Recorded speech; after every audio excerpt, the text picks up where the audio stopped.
O Serviço Cristão, capítulo 24.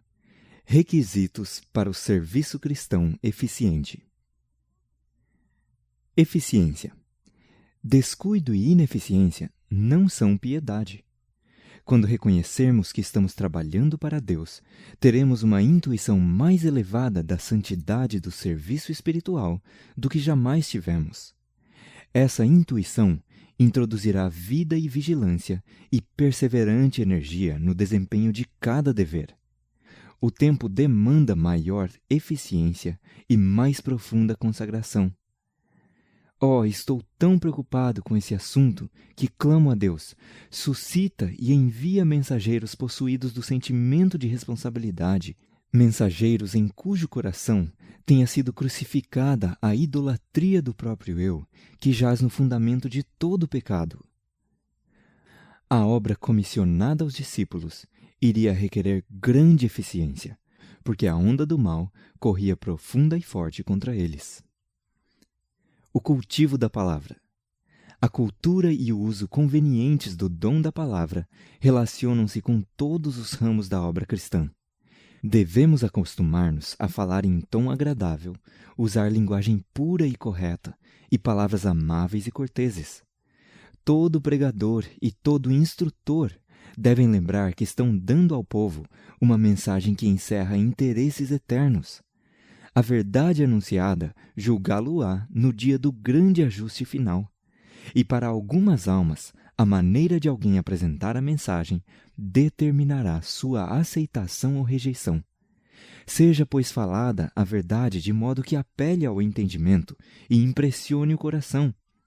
Seja ela pronunciada compassada, distinta e solenemente, mas com toda a sinceridade que sua importância requer. Ao buscardes atrair outros para o círculo de seu amor, que a pureza de vossa linguagem, o desinteresse de vosso serviço e o contentamento de vossa conduta sejam um testemunho ao poder de sua graça. Cada cristão é chamado para anunciar a outros as inescrutáveis riquezas de Cristo. Por isso, deve procurar perfeição no falar. Deve apresentar a palavra de Deus de maneira tal que a recomende ao auditório. Deus não pretende que seus porta-vozes sejam incultos. Não é a sua vontade que o homem diminua ou avilte o manancial celeste que por ele flui para o mundo. Serão exercitados na paciência, na bondade, afabilidade e espírito de serviço. Exercitarão a verdadeira cortesia cristã, tendo presente que Cristo, seu companheiro, não pode aprovar palavras e sentimentos ásperos, desagradáveis. Suas palavras serão purificadas. A faculdade de falar será considerada um talento precioso, a eles emprestado para a realização de uma obra elevada e santa. O cultivo da mente. Cultura mental é o que, como povo, precisamos e temos de ter para satisfazer as exigências do tempo. Importa que não entremos na obra do Senhor a esmo e esperemos sucesso. O Senhor necessita de homens de entendimento, homens que pensem. Jesus chama coobreiros e não desatinados. Deus quer homens de reto pensar e inteligentes para fazer a grande obra necessária para a salvação de almas. Alguns necessitam disciplinar a mente mediante o exercício. Devem forçá-la a pensar, enquanto dependem de outros para pensarem por eles, para resolverem suas dificuldades e se recusam a forçar a mente a pensar, continuará sua incapacidade de lembrar, de olhar em frente e discernir. Todo indivíduo tem de fazer esforços para educar sua mente. Deus não quer que nos satisfaçamos com mente preguiçosa, indisciplinada, pensamentos superficiais e memória fraca. Os homens de Deus precisam ser diligentes no estudo, esforçados na aquisição de conhecimentos, nunca desperdiçando uma hora. Mediante esforços perseverantes, podem atingir quase qualquer grau de eminência como cristãos, como homens de poder e influência. contanto que se aproveitem os momentos, o tempo gasto em viagens, os minutos de espera pelas refeições, de espera pelos que são impontuais. Se tivesse um livro à mão, e estes retalhos de tempo fossem empregados estudando, lendo ou meditando, que não poderia ser conseguido? O propósito resoluto, a aplicação persistente e cautelosa economia de tempo habilitarão os homens para adquirirem conhecimento e disciplina mental, que os qualificarão para quase qualquer posição de influência e utilidade. Os homens que ocupam posições de responsabilidade devem melhorar continuamente. Cumpre não se ancorarem numa antiga experiência e achar que não precisam tornar-se obreiros capazes. O homem, embora a mais impotente criatura de Deus ao vir ao mundo e de natureza mais perversa, é, não obstante, capaz de constante progresso. Pode ser esclarecido pela ciência, enobrecido pela virtude e progredir em dignidade mental e moral, até que chegue à perfeição da inteligência e a uma pureza de caráter apenas um pouco inferiores às dos anjos. Os que querem ser coobreiros de Deus devem esforçar-se para aperfeiçoar cada órgão do corpo e qualidade da mente. Verdadeira educação é o preparo das faculdades físicas, mentais e morais para a execução de todo o dever. É o adestramento do corpo, mente e alma para o serviço divino. Esta é a educação que perdurará para a vida eterna. Os mecânicos, advogados, comerciantes, homens de toda espécie de profissões e negócios preparam-se a fim de se assenhorarem de seu trabalho. Deveriam os seguidores de Cristo ser menos inteligentes e, enquanto professem empenhar-se em seu serviço, ser ignorantes dos meios e modos a serem empregados? O empreendimento de alcançar a vida eterna está acima de qualquer consideração terrena. Para conduzir almas a Jesus, é preciso ter-se certo conhecimento da natureza humana e estudar a mente dos homens. Importa dedicarmos muita reflexão e oração fervente, a fim de saber a melhor maneira de aproximar-nos de homens e mulheres no que respeita ao grande tema da verdade. No que respeita ao grande tema da verdade. Dignidade e cortesia cristãs. A falta de verdadeira dignidade e refinamento cristãos nas fileiras dos observadores do sábado depõe contra nós como um povo, tornando sem sabor a verdade que professamos. A obra de educar o espírito e as maneiras pode ser levada à perfeição. Se os que professam a verdade não aproveitam agora seus privilégios e oportunidades para crescer até a plena estatura de homens e mulheres em Cristo Jesus, não farão honra à causa da verdade, nem honra a Cristo. Certificai-vos de manter a dignidade da obra mediante uma vida bem ordenada e uma piedosa conversação. Não temais nunca erguer demasiado alto a norma. Toda rudeza e aspereza têm de ser afastadas de nós. A cortesia, a boa educação, a polidez cristã têm de ser cultivadas. Evitai cuidadosamente ser abruptos e ásperos. Não considereis tais peculiaridades como virtudes, pois Deus não as olha como tal. Esforçai-vos por não ofender ninguém desnecessariamente. Há a maior necessidade de que os homens e as mulheres que têm conhecimento da verdade de Deus aprendam a se tornar obreiros bem-sucedidos em sua causa. Devem ser pessoas polidas, de entendimento, não com o verniz exterior e o afetado sorriso dos mundanos, mas com aquele refinamento e genuína cortesia que agradam ao céu e que todo cristão possuirá se for participante da natureza divina. Possuímos a maior verdade e esperança jamais concedidas ao mundo, assim como a maior fé, e precisamos apresentá-las a Ele em seu exaltado caráter. Não precisamos assumir uma atitude como se passássemos pelo mundo a pedir-lhe perdão pelo fato de ousarmos acreditar nesta preciosa e sagrada verdade, mas cumpre-nos andar em humildade perante Deus. Conduzir-nos como se fôssemos filhos do Altíssimo Deus e, embora frágeis instrumentos, como quem trata de assuntos importantíssimos e interessantes, mais elevados e excelsos que qualquer tema temporal e mundano. O que labuta por almas necessita de consagração, integridade, inteligência, operosidade, energia e tato. Possuindo esses requisitos, homem algum pode ser inferior. Ao contrário, possuirá dominadora influência para o bem. Devem estar na obra homens que estejam dispostos a ser ensinados quanto à melhor maneira de se aproximarem de indivíduos e famílias. Seu vestuário deve ser correto, mas não ostentoso, e suas maneiras, tais que não desagradem ao povo. Existe entre nós, como um povo, grande necessidade da verdadeira polidez. Ela deve ser cultivada por todos os que lançam mão da obra missionária. Sinceridade. Não deve haver pretensão na vida dos que têm mensagens tão sagradas e solenes como as que fomos chamados a proclamar. O mundo está observando os adventistas do sétimo dia, porque sabe alguma coisa da sua profissão de fé e da elevada norma que adotam. E quando os vê que não vivem à altura de sua profissão, aponta-os com escárnio. Os homens podem ter excelentes dons, boas aptidões, qualidades esplêndidas. Um defeito, porém, um pecado secreto nutrido, demonstrar-se-á para o caráter o que a prancha carcomida pelo verme é para o navio, completo desastre e ruína. Paulo levava consigo a atmosfera do céu. Todos os que se aproximavam dele experimentavam a influência de sua união com Cristo.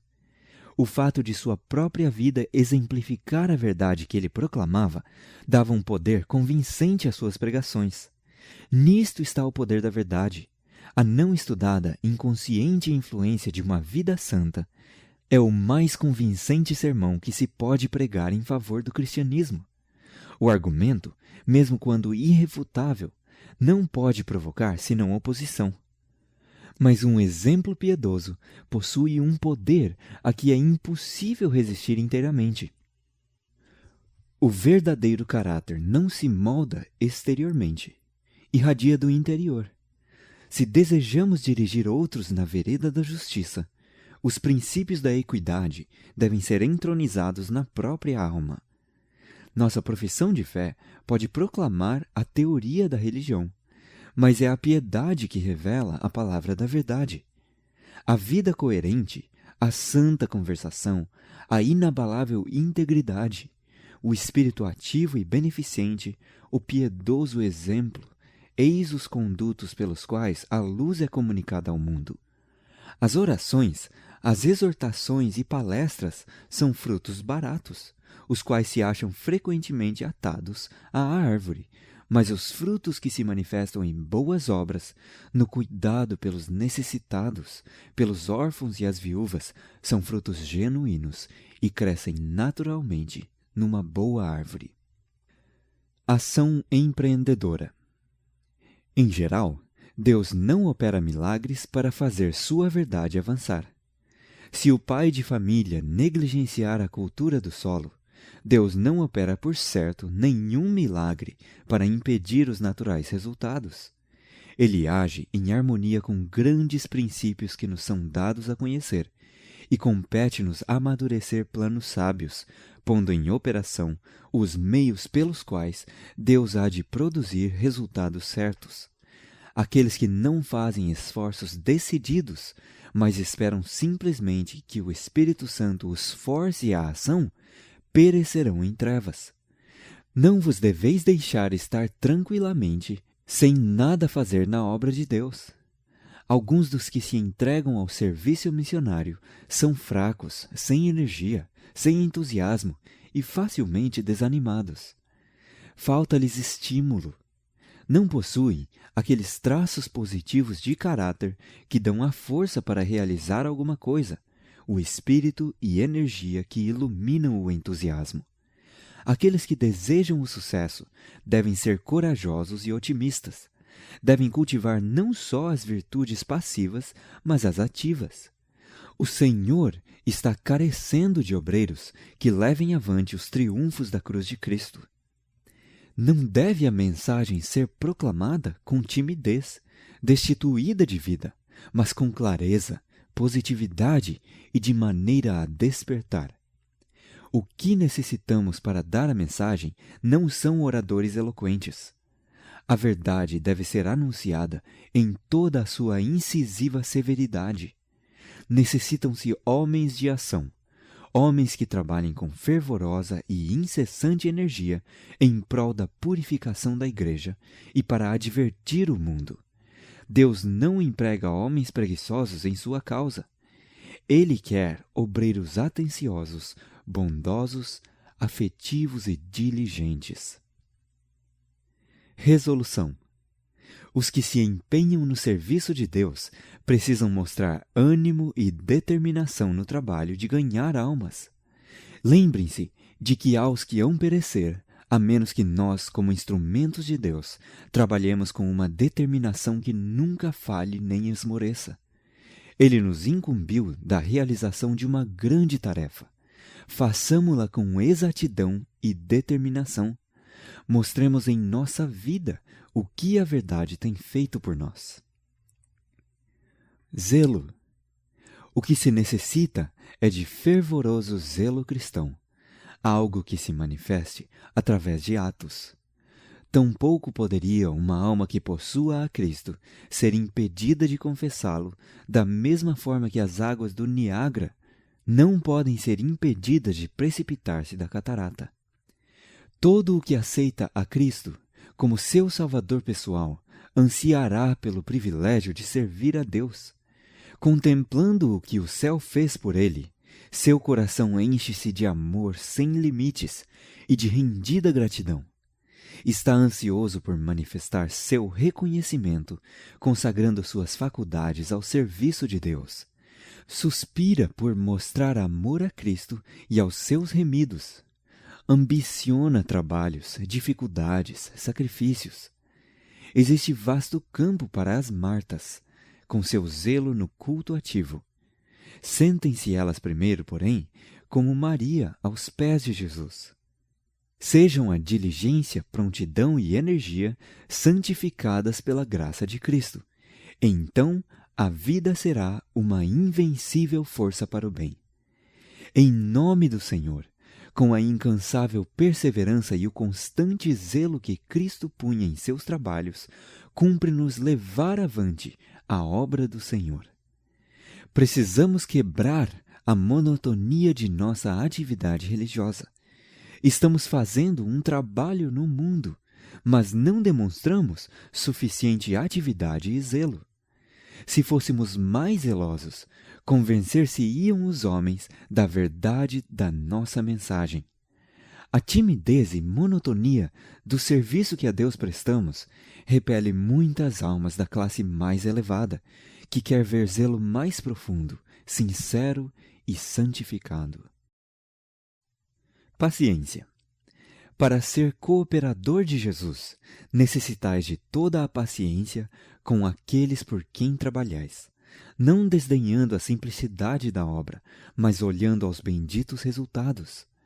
Quando aqueles em benefício de quem trabalhais não correspondem exatamente à vossa expectativa, dizeis muitas vezes no coração: deixe-os ir, não são dignos de salvação. Que seria se Cristo houvesse assim tratado os pobres desamparados? Ele morreu para salvar os miseráveis pecadores, e se trabalhais com o mesmo espírito e pela mesma maneira indicada no exemplo daquele a quem seguis, deixando com Deus os resultados, não podereis absolutamente avaliar nesta vida a soma de benefícios que realizastes. Trabalhai desinteressada, afetuosa e pacientemente por todos com quem for dispostos em contato. Não manifesteis impaciência, não profirais uma palavra indelicada. Que o amor de Cristo habite em vosso coração, a lei da bondade em vossos lábios. Tato. Aqueles que se entregam inteiramente a Deus hão de pôr pensamentos, orações e um tato sincero e consagrado em seus labores. Se um homem possui tato, atividade e entusiasmo, terá êxito nos negócios temporais e as mesmas qualidades, quando consagradas à obra de Deus, demonstrar-se-ão duplamente eficazes, pois o poder divino se aliará ao esforço humano. Grande tato e sabedoria são necessários no trabalho de ganhar almas. O Salvador nunca suprimiu a verdade, mas disse-a sempre com amor. Em suas relações com outros, exercia o máximo tato e era sempre bondoso e cheio de cuidado.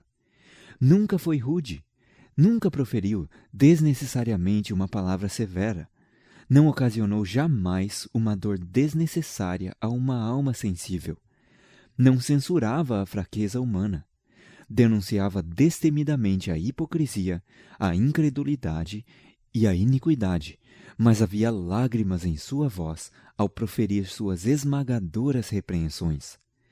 Nunca tornava a verdade cruel, porém manifestava profunda ternura pela humanidade. Toda a alma era preciosa aos seus olhos. Conduzia-se com divina dignidade. Inclinava-se, todavia, com a mais terna compaixão e respeito para todo membro da família de Deus. Via em todos almas a quem tinha a missão de salvar. Algumas pessoas precipitadas, impulsivas, se bem que sinceras, depois de ouvirem incisivas pregações, abordarão os que não pertencem à nossa fé de maneira demasiado abrupta, tornando assim a verdade que desejamos vê-los aceitar repulsiva aos olhos deles. Os filhos deste mundo são mais prudentes na sua geração do que os filhos da luz. Lucas 16, verso 8. Os homens de negócios e os políticos estudam cortesia. É seu método tornarem-se o mais atraentes possível. Estudam a fim de tornarem seus discursos e maneiras tais que lhes proporcionem a máxima influência sobre o espírito dos que os rodeiam. Para alcançar esse objetivo, empregam o mais habilmente possível seus conhecimentos e aptidões. Esta mensagem tem de ser dada, mas conquanto tenha de ser dada, devemos ter cuidado em não acusar, constranger e condenar os que não possuem a luz que nós possuímos. Não devemos sair de nosso caminho para fazer duras acusações aos católicos. Entre eles, existem muitos que são cristãos conscienciosos, que vivem segundo a luz que lhes é proporcionada, e Deus operará em seu favor. Constância. O verdadeiro cristão trabalha para Deus não por impulso, mas por princípio. Não por um dia ou um mês, mas por toda a vida. O Salvador era um obreiro incansável. Não media o trabalho por horas. Tempo, coração, energia, tudo ele deu ao serviço em benefício da humanidade.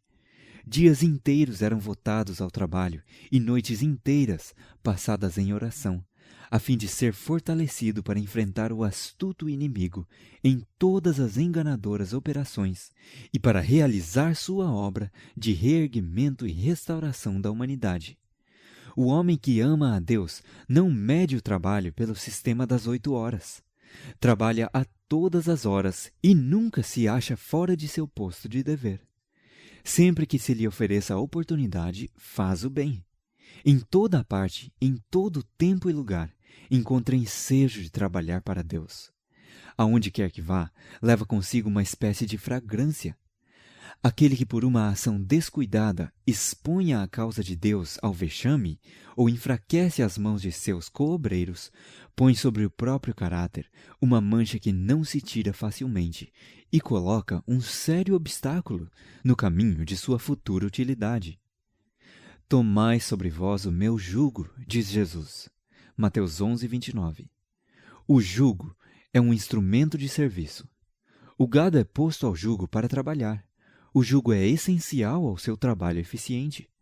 Por essa ilustração, Cristo nos ensina que somos chamados ao serviço enquanto a vida durar. Temos de tomar sobre nós o seu jugo, a fim de sermos coobreiros seus. Simpatia e sociabilidade. Em todos os departamentos da causa de Deus, são necessários homens e mulheres que tenham simpatia pelas dores da humanidade. Tal simpatia, no entanto, é rara. Necessitamos mais da simpatia natural de Cristo, não somente simpatia pelos que se nos apresentam irrepreensíveis, mas pelas pobres almas sofredoras, em luta, que são muitas vezes achadas em falta, pecando e se arrependendo, sendo tentadas e vencidas pelo desânimo.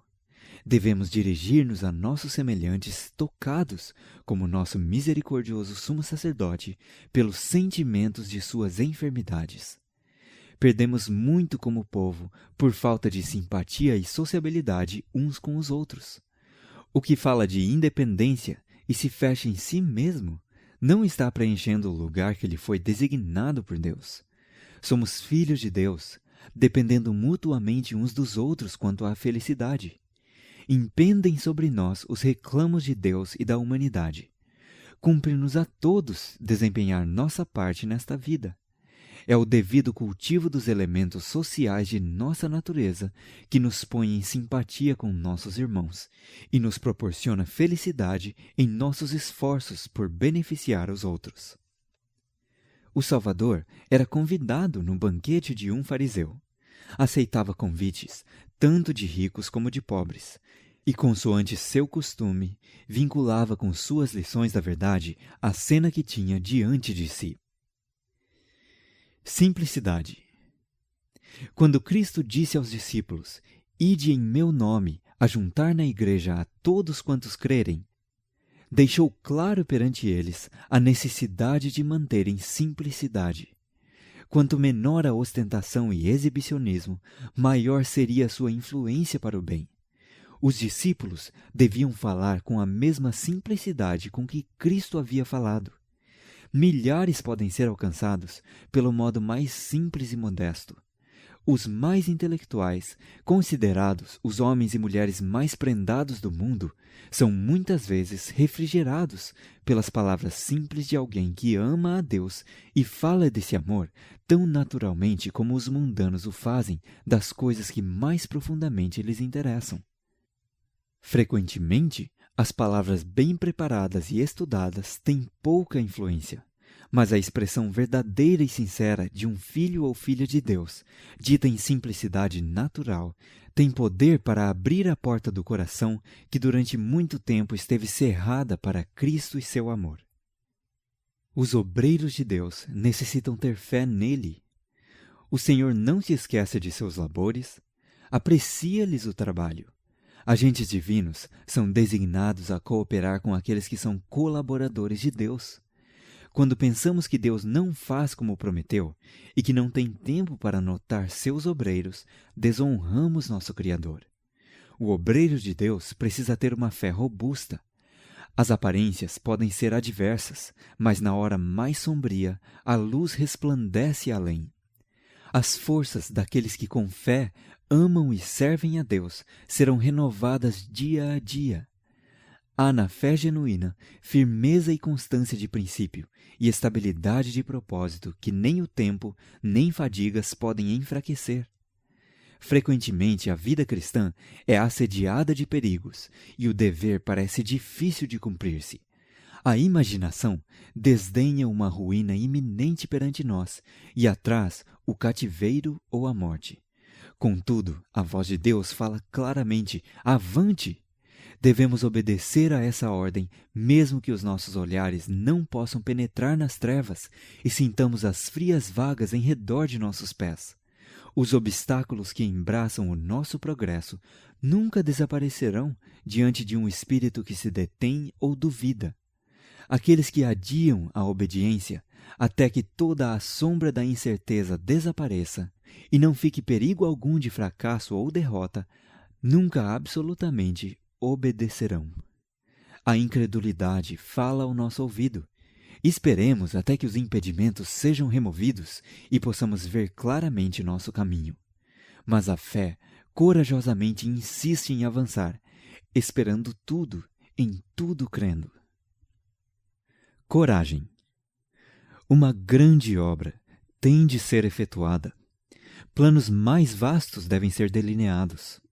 Uma voz se deve elevar para despertar as nações. Aqueles que têm fé fraca e vacilante não são os homens talhados a levar avante a obra nesta importante crise. Necessitamos da coragem dos heróis e da fé dos mártires.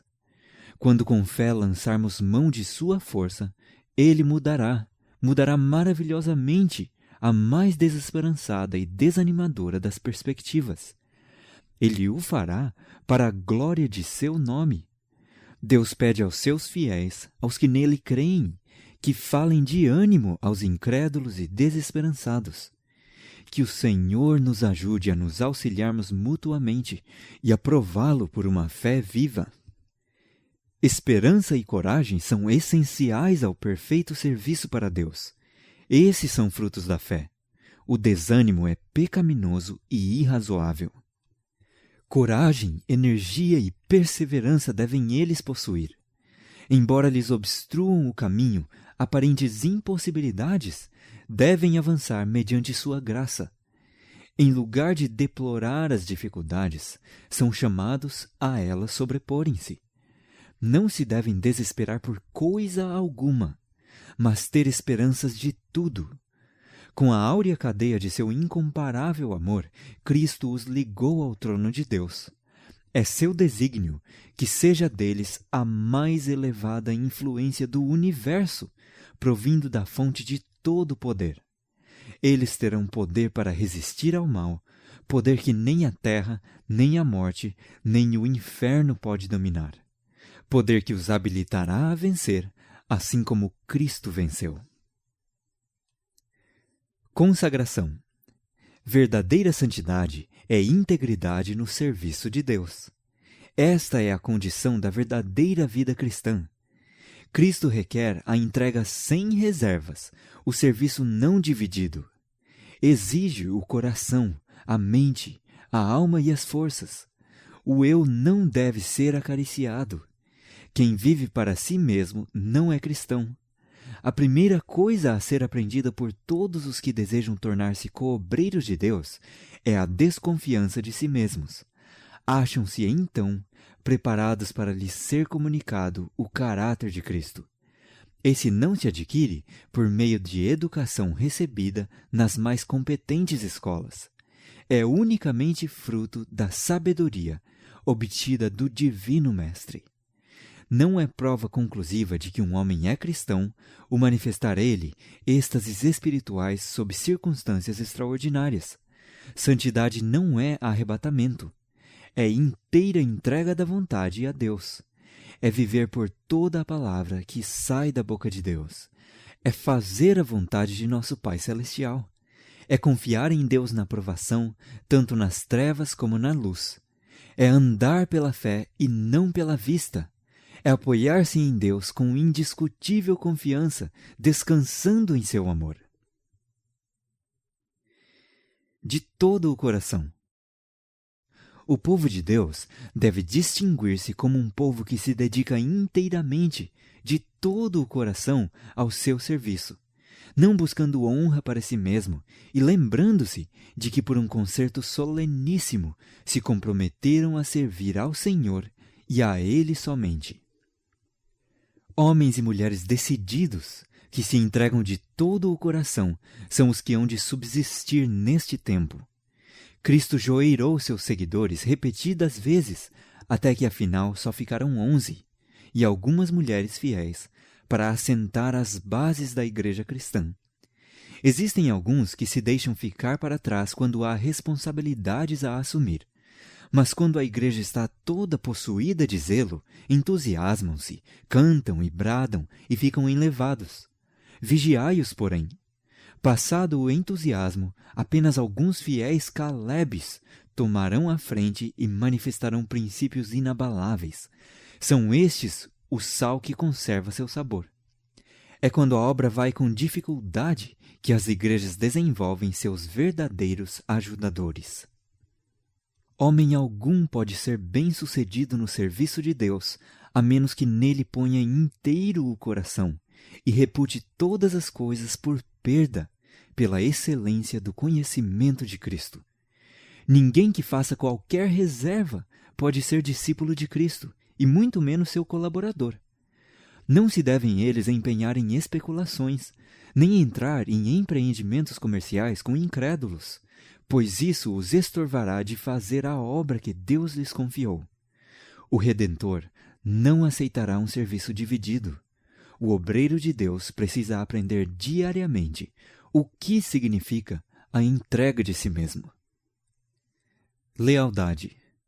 O Senhor aborrece a indiferença e deslealdade em tempo de crise em sua obra. Todo o universo está observando com inexprimível interesse as cenas finais da grande controvérsia entre o bem e o mal. O povo de Deus está se aproximando do limiar do mundo eterno. Que pode haver de mais importante para eles do que ser leais ao Deus do céu? Em todos os séculos, Deus tem tido heróis morais, e tem-nos agora, os que são como José, Elias e Daniel. Não se envergonham de se reconhecerem como seu povo peculiar.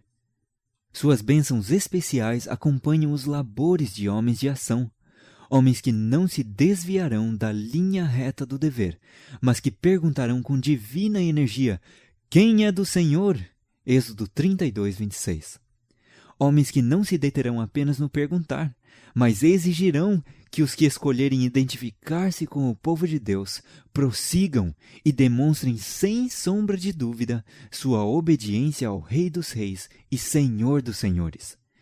Tais homens subordinam sua vontade e planos à lei de Deus. Por amor a Ele, não têm a sua vida por preciosa. Seu trabalho é captar a luz da palavra e deixá-la brilhar para o mundo em raios claros e firmes. Fidelidade a Deus é sua divisa. Destreza. É dever de todo cristão adotar hábitos de ordem, perfeição e presteza. Não há desculpa para morosidade e imperfeição em trabalho de qualquer natureza. Quando alguém está sempre trabalhando e a tarefa nunca está concluída, é porque a mente e o coração não estão na obra. Os vagarosos e que trabalham sem o competente preparo deveriam reconhecer que essas são faltas para serem corrigidas. Precisam exercitar a mente em planejar como utilizar o tempo para alcançar os melhores resultados. Contínuo e método, alguns conseguirão em 5 horas o mesmo trabalho que outros em 10. Muitos que são encarregados de tarefas domésticas estão sempre labutando, não porque tenham tanto para fazer, mas porque não planejaram como poupar tempo. Por causa de suas maneiras morosas e lertas, fazem do pouco trabalho muito. Mas todos quantos quiserem podem vencer esses hábitos falhos e lentos. Devem ter um alvo definido em sua ocupação. Decidam quanto tempo requer certo trabalho, e então se esforcem para executá-lo no dado tempo. O exercício da força de vontade tornará as mãos mais ágeis. O serviço de Cristo exige pronta obediência. O Senhor requer de seus servos um espírito pronto a sentir o valor das almas, pronto a discernir os deveres a cumprir, pronto a atender às obrigações que o Senhor lhes confie. Diligência numa atividade apontada por Deus é uma importante parte da verdadeira religião. Os homens deviam apoderar-se das circunstâncias como sendo instrumentos de Deus com que executar a sua vontade. Ação pronta e decisiva, no tempo certo, alcançará gloriosos triunfos, ao passo que a demora e negligência resultam em fracasso e desonra para Deus. Manter normas elevadas. Muitos dos que são classificados para fazer um trabalho excelente obtêm pouco porque pouco empreendem. Muitos atravessam a vida como se não tivessem nenhum grande objetivo, nenhum ideal a atingir. Uma das razões por que tal sucede é avaliarem-se abaixo de seu valor real. Cristo pagou um infinito preço por nós e deseja que nos mantenhamos à altura do preço que lhe custamos. Através de sua existência terrestre, Jesus foi um ativo e constante trabalhador. Esperava muito resultado, Muito empreendia, portanto. Os que se acham ocupados no serviço do Mestre necessitam de uma experiência muito mais elevada, profunda e vasta do que muitos já pensaram em obter. Muitos dos que são membros da grande família de Deus pouco sabem do que significa contemplar sua glória e ser transformados de glória em glória. Muitos possuem uma vaga percepção da excelência de Cristo e o coração lhes vibra de alegria. Anseiam por uma compreensão mais plena e profunda do amor do Salvador. Nutram eles todo o desejo da alma em busca de Deus. Tenho uma mensagem para nossos pastores, médicos, professores e todos os demais que se acham empenhados nos vários ramos do serviço do Mestre. O Senhor vos ordena que vos eleveis e chegueis a uma norma mais santa. Necessitais de uma experiência muito mais profunda do que tendes sequer pensado em obter. Muitos dos que já fazem parte da grande família de Deus mal sabem o que significa contemplar sua glória e ser transformados de glória em glória. Muitos de vós tendes uma vaga percepção da excelência de Cristo e vossa alma vibra de emoção. Anelais possuir um conhecimento mais pleno e profundo do amor do Salvador. Não vos sentis satisfeitos, mas não desespereis.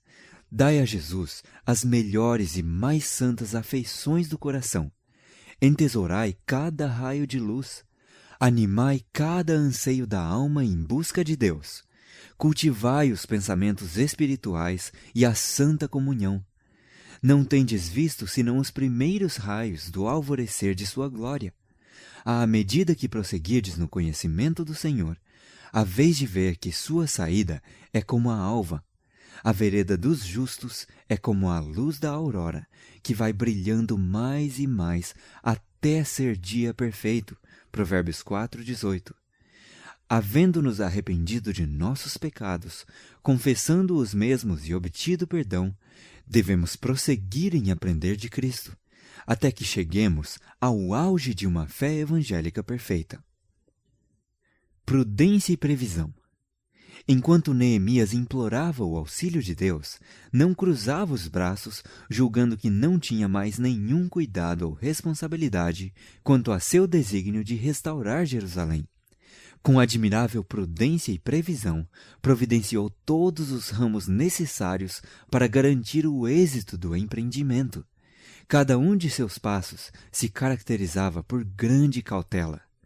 O exemplo desse santo homem deve servir de lição a todo o povo de Deus, mostrando que não devem apenas orar com fé, mas trabalhar com diligência e fidelidade. Quantas dificuldades encontramos! Quantas vezes estorvamos a operação da providência em nosso favor, por julgarmos que a prudência, a previsão e o esforço têm pouco que ver com a religião. Isto é um erro grave. É nosso dever cultivar e exercitar toda a faculdade que nos torne obreiros mais eficientes para Deus. A consideração cuidadosa, bem como os planos bem amadurecidos, são tão essenciais ao êxito dos empreendimentos sagrados hoje como nos tempos de Neemias. Como vencer o desânimo? Os servos do Senhor podem esperar toda espécie de desânimo. Serão provados não somente pela ira, pelo desprezo e a crueldade dos inimigos, mas também pela indolência, a incoerência, a mornidão e a traição dos amigos e auxiliares. Mesmo alguns que parecem desejar que a causa de Deus prospere, hão de mesmo enfraquecer as mãos dos seus servos, ouvindo, passando adiante e quase crendo nas calúnias, arrogâncias e ameaças de seus adversários. Em meio de grandes desânimos, Neemias pôs em Deus sua confiança. Aí se encontra nossa defesa também. A lembrança do que Ele tem feito por nós se demonstrará um apoio em todo o perigo. Aquele que nem mesmo a seu próprio filho poupou, antes o entregou por todos nós, como nos não dará também com Ele todas as coisas? Romanos 8:32. E se Deus é por nós, quem será contra nós? Romanos 8:31. Por astutos que sejam os ardis de Satanás e seus agentes, Deus os pode descobrir, e anular todos os seus conselhos. Aqueles que na vanguarda do conflito são impelidos pelo Espírito Santo a fazer um trabalho especial, frequentemente sentirão uma reação quando a pressão for removida. O desânimo pode abalar a fé mais heróica e enfraquecer a mais firme vontade. Mas Deus compreende e ainda se compadece e ama. Ele lê os motivos e os propósitos do coração. Esperar pacientemente, confiar quando tudo parece escuro, eis a lição que os líderes na obra de Deus necessitam aprender. O céu não lhes faltará no dia da adversidade. Nada está aparentemente mais ao desamparo, mas na realidade mais invencível do que a alma que sente a sua nulidade e confia inteiramente em Deus. Deus pede soldados que não faltem nem se desanimem, mas que aceitem o trabalho com todos os seus aspectos desagradáveis. Ele quer que todos nós tomemos a Cristo por modelo. Os que hoje ensinam verdades impopulares não se devem desanimar se por vezes encontram, mesmo por parte dos que se dizem cristãos, recepção não mais favorável do que a dispensada a Paulo e seus companheiros por aqueles por quem trabalham. Os mensageiros da cruz devem armar-se de vigilância e oração, avançando com fé e ânimo, trabalhando sempre no nome de Jesus. Delicadeza. O espírito que se conserva manso em face da provocação dirá mais em favor da verdade do que o fará qualquer argumento, por mais vigoroso que seja. Como o orvalho e a chuva branda caem nas ressequidas plantas, assim deixai cair suavemente as palavras quando procurais desviar os homens de seus erros. O plano de Deus é conquistar primeiro o coração. Devemos falar a verdade com amor, confiando nele quanto ao poder para a reforma da vida. O Espírito Santo aplicará ao coração a palavra proferida com amor.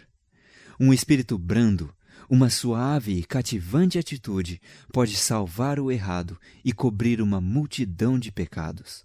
A revelação de Cristo em vosso caráter terá um poder transformador sobre todos com quem entrardes em contato. Seja Cristo diariamente manifestado em vós, e Ele revelará por vosso intermédio a energia criadora de sua palavra, uma delicada, persuasiva e toda poderosa influência para regenerar outras almas segundo a beleza do Senhor nosso Deus. Imparcialidade. Enquanto viveu entre os homens, nosso Salvador participou da sorte dos pobres. Conhecia por experiência seus cuidados e asperezas e podia confortar e animar a todos os humildes obreiros. Os que possuem verdadeira concepção dos ensinos de sua vida não pensarão nunca que se deva fazer distinção de classes, que os ricos devam ser honrados de preferência aos pobres dignos. Reconhece que despreza as almas que Cristo procura, quando se desvia dos que parecem pouco promissores e não atraentes. Justamente no momento em que se esquivava deles, podem carecer muito de sua compaixão. Em toda a assembleia de culto, há almas que anseiam descanso e paz. Podem parecer como se vivessem indiferentemente, mas não são insensíveis à influência do Espírito Santo. Muitas delas podem ser ganhas para Cristo. O convite evangélico não deve ser amesquinhado e apresentado apenas a uns poucos escolhidos, que supomos nos farão honra caso o aceitem. A mensagem deve ser dada a todos. Onde quer que haja corações abertos para receber a verdade, Cristo está pronto a instruí-los. Honestidade, fidelidade, operosidade. Ao se terem de confiar responsabilidades a um indivíduo, não se indague se ele é eloquente ou rico, mas se é honesto, fiel e operoso, pois sejam quais forem suas realizações, sem estas qualidades, ele se acha inteiramente inabilitado para qualquer cargo de confiança. Altruísmo. A obra de Cristo deve ser nosso exemplo. Ele andava continuamente fazendo o bem. No templo e nas sinagogas, nas ruas das cidades, nas praças e nas oficinas, na praia e na encosta dos montes, pregava o evangelho e curava os doentes. Sua vida foi de serviço desinteressado e nos deve servir de modelo. Seu terno e compassivo amor constitui-nos uma censura ao egoísmo e falta de coração. O motivo que nos dispõe ao trabalho por Deus não deve ter em si alguma coisa que lembre serviço a si próprio. Abnegada devoção e espírito de sacrifício têm sido e serão sempre o primeiro requisito do culto aceitável. Nosso Senhor e Mestre deseja que nenhum fio de egoísmo seja entretecido em sua obra. A nossos esforços devemos acrescentar o tato e habilidade, a precisão e sabedoria que o Deus da perfeição exigiu dos construtores do santuário terrestre. Contudo, em todos os nossos trabalhos, devemos lembrar que os maiores talentos e os mais esplêndidos serviços são aceitáveis somente quando o eu é posto sobre o altar para consumir-se como um sacrifício vivo. De todos os povos da terra, deviam ser os reformadores os mais abnegados, os mais bondosos, os mais corteses. Dever-se-ia ver em seus atos a verdadeira bondade dos atos desinteressados. Não se afligir. As coisas irão mal devido a obreiros não consagrados. Podereis derramar lágrimas pelos resultados. Não vos aflijais, porém. O bendito Mestre tem toda a sua obra de uma a outra extremidade sob sua sábia superintendência. Tudo quanto pede é que os obreiros vão a ele a receber ordens e lhe obedeçam às instruções. Ele tem tudo no divino coração. Nossas igrejas, missões, instituições, escolas sabatinas. Por que afligir-se? O intenso desejo de que a igreja seja uma luz viva e resplandecente, em harmonia com o desígnio de Deus, tem de ser temperado com uma inteira confiança nele. Cultivai a tranquilidade e entregai a guarda de vossa alma a Deus, como a um fiel Criador. Ele há de guardar aquilo que lhe é confiado em depósito. Não lhe agrada cobrirmos seu altar de lágrimas e queixumes. Tendes já motivos suficientes por que louvar ao Senhor, ainda que não vejais outra alma convertida. Mas a boa obra irá avante se tão somente avançardes e não procurardes ajustar tudo a vossas próprias ideias. Deixai que a paz de Deus reine em vosso coração e sede agradecidos. Deixai ao Senhor margem para operar. Não lhe obstruais o caminho. Ele pode trabalhar e há de fazê-lo, uma vez que lhe o permitais. Apresentar as credenciais divinas. Deus pode servir-se de cada pessoa na proporção exata em que lhe é possível pôr o seu espírito no templo da alma. A obra que aceita é aquela que lhe reflete a imagem. Seus seguidores devem apresentar como credenciais perante o mundo as indeléveis características de seus princípios imortais. O nome de Cristo devia ser a senha, a insígnia, o laço de união, a autoridade para sua norma de prosseguimento e a fonte de seu sucesso.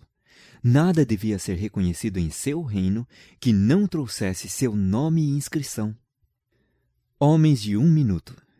Sede fiéis, homens de 1 minuto, para anunciar os louvores daquele que vos chamou das trevas para a sua maravilhosa luz.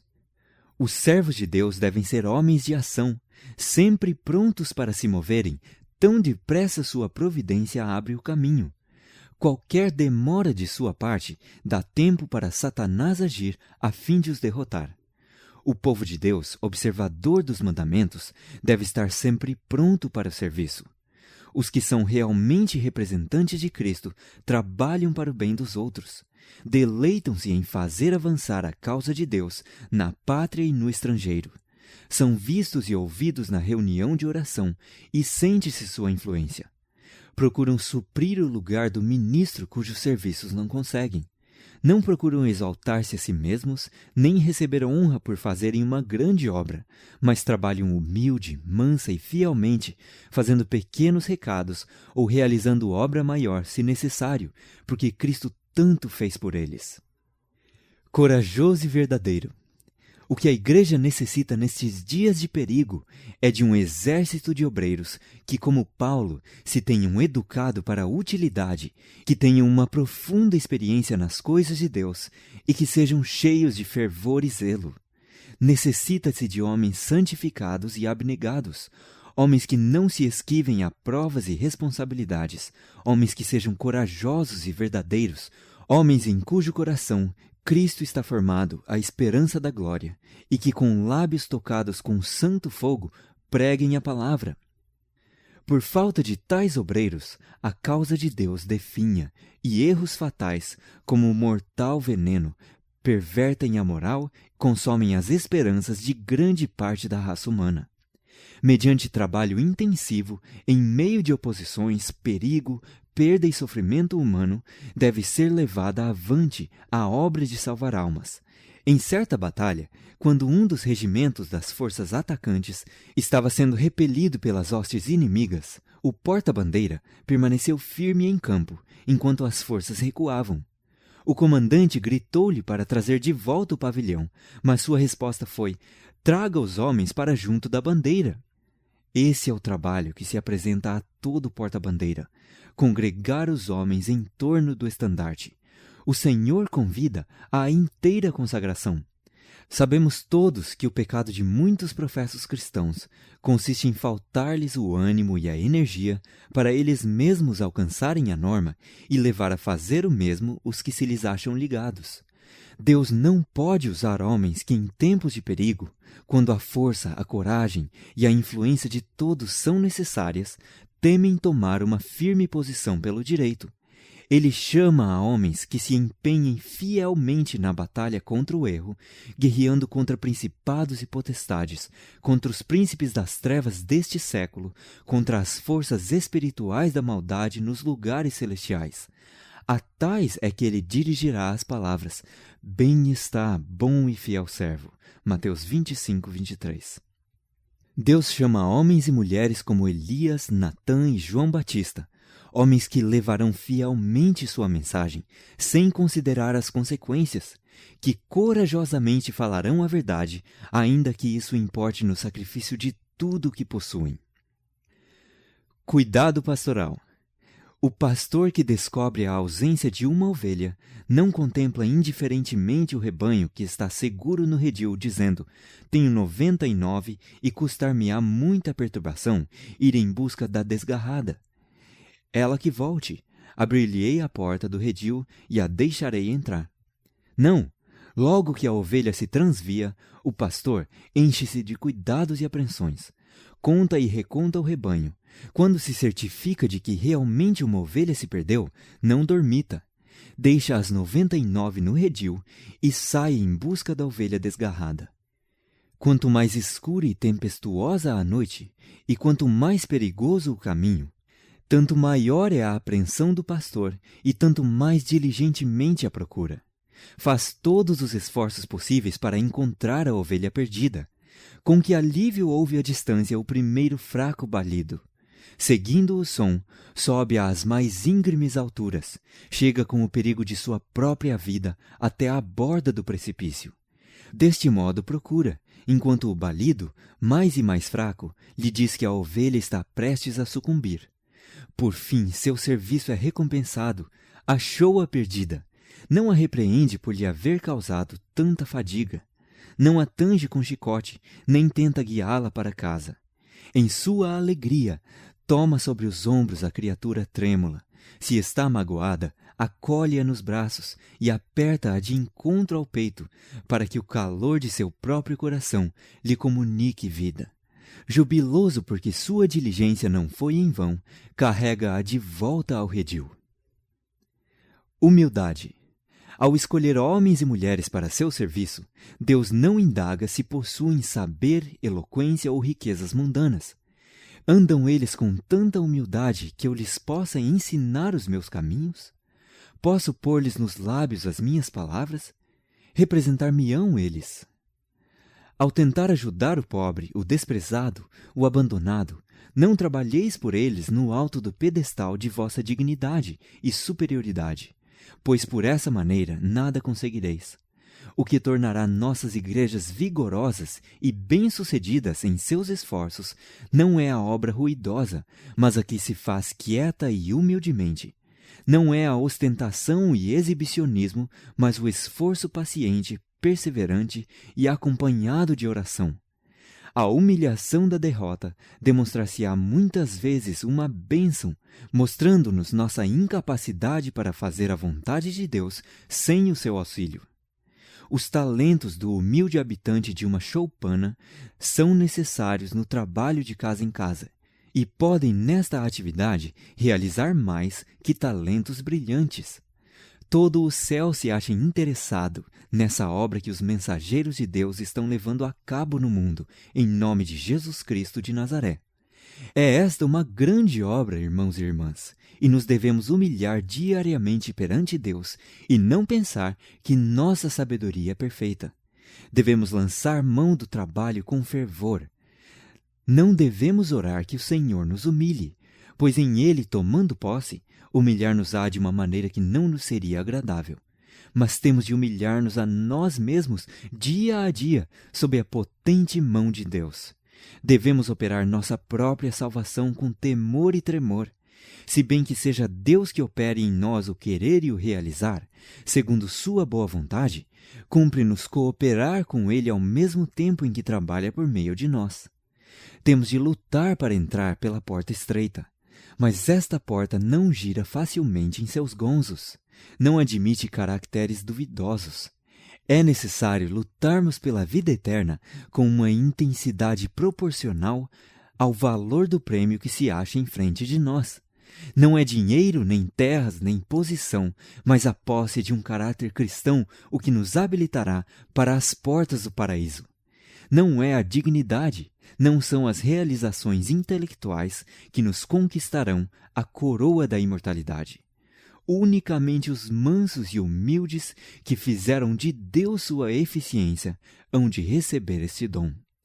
Quando voltardes de algum trabalho missionário, não deveis louvar vossos esforços, e sim exaltar a Deus. Enaltecei a cruz do Calvário. Diante da honra vai a humildade. Para ocupar um elevado cargo diante dos homens, o céu escolhe o obreiro que, como João Batista, assume posição humilde em face de Deus. O mais infantil dos discípulos é o mais eficiente no trabalho para Deus. Os seres celestes podem cooperar com aquele que busca não se exaltar a si mesmo, mas salvar almas. Temperança. Oxalá todo filho de Deus tivesse a impressão da necessidade de ser moderado na comida, no vestuário, no trabalho, de modo que faça a melhor obra para a causa de Deus. Quando o obreiro se vê sob a pressão do trabalho e dos cuidados, e se acha sobrecarregado mental e fisicamente, deve afastar-se e descansar um pouco, não para uma satisfação egoísta, mas a fim de se preparar melhor para futuros deveres. Temos um inimigo vigilante que se acha sempre em nosso encalço para se aproveitar de toda fraqueza e tornar eficazes para o mal suas tentações. Quando a mente se acha esgotada e o corpo enfraquecido, ele se pode aproveitar e pressionar a alma com as mais fortes tentações para fazer cair o Filho de Deus. Que o obreiro do Senhor economize cuidadosamente suas forças, e quando cansado das tarefas que repousam sobre ele, afaste-se e descanse, e comungue com Jesus. O mau uso de nossas forças físicas abrevia o período de tempo em que nossa vida pode ser usada para a glória de Deus, e nos incapacita para cumprir a obra que Deus nos deu para fazer. Condescendendo com a formação de maus hábitos, recolhendo-nos tarde, satisfazendo o apetite com prejuízo da saúde, pomos os fundamentos da debilidade. Negligenciando os exercícios corporais, fatigando em excesso a mente ou o corpo, desequilibramos o sistema nervoso. Os que assim, desconsiderando as leis naturais, encurtam a vida e se desqualificam para a obra, são culpados de roubo para com Deus, e também estão roubando a seus semelhantes. A oportunidade de abençoar a outros, que é justamente a obra para cuja execução Deus os enviou ao mundo, foi abreviada por seu próprio procedimento, e incapacitaram-se para fazer mesmo aquilo que poderiam ter realizado em espaço de tempo muito mais breve. O Senhor considera-nos culpados quando, por nossos hábitos prejudiciais, privamos o mundo do bem. Nosso Deus é sempre misericordioso, cheio de compaixão e razoável em todos os seus reclamos. Não requer que sigamos um procedimento que resulte em perda de nossa saúde ou no enfraquecimento de nossas faculdades mentais. Ele não quer que trabalhemos sob uma pressão, uma tensão tais que nos levem ao esgotamento e à prostração dos nervos. O Senhor nos deu raciocínio e espera que o exerçamos e procedamos de acordo com as leis da vida que se acham em nós, obedecendo-lhes de modo a termos um organismo bem equilibrado. Um dia segue a outro dia, e cada um deles traz consigo suas responsabilidades e deveres. Mas a obra de amanhã não se deve fazer entrar à força no dia de hoje. Os obreiros da causa de Deus devem sentir quão sagrado é o caráter da mesma e se devem preparar para a obra do dia seguinte, mediante o emprego judicioso de suas faculdades hoje. Repouso e reflexão. Os discípulos de Jesus necessitavam ser ensinados como deviam trabalhar e como descansar. Hoje em dia é necessário que os obreiros escolhidos de Deus escutem a ordem de Cristo de pôr-se à parte e descansar um pouco. Muitas vidas preciosas têm sido sacrificadas desnecessariamente por ignorância dessa ordem. Conquanto grande seja a seara e poucos os obreiros, coisa alguma se ganha por sacrificar a saúde e a vida. Existem muitos obreiros fracos, esgotados, que se sentem profundamente tristes ao ver quanto precisa ser feito e quão poucos eles podem fazer. Como anelam vigor físico para efetuar mais. Mas é a essa classe que Jesus diz: vinde vós aqui à parte, a um lugar deserto, e repousai um pouco. A vida cristã não é feita de incessante atividade, nem de contínua meditação. Os cristãos precisam trabalhar fervorosamente para a salvação dos perdidos e também precisam tomar tempo para a meditação, para a oração e para o estudo da palavra de Deus.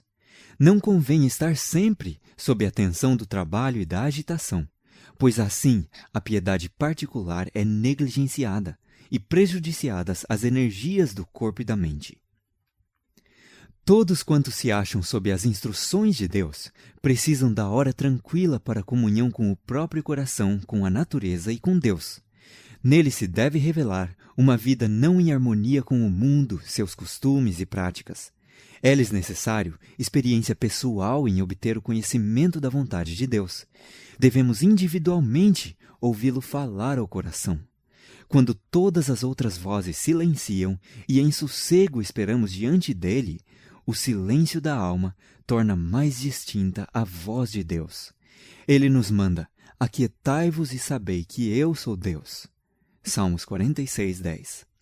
Este é o preparo eficaz para todo o trabalho feito ao Senhor.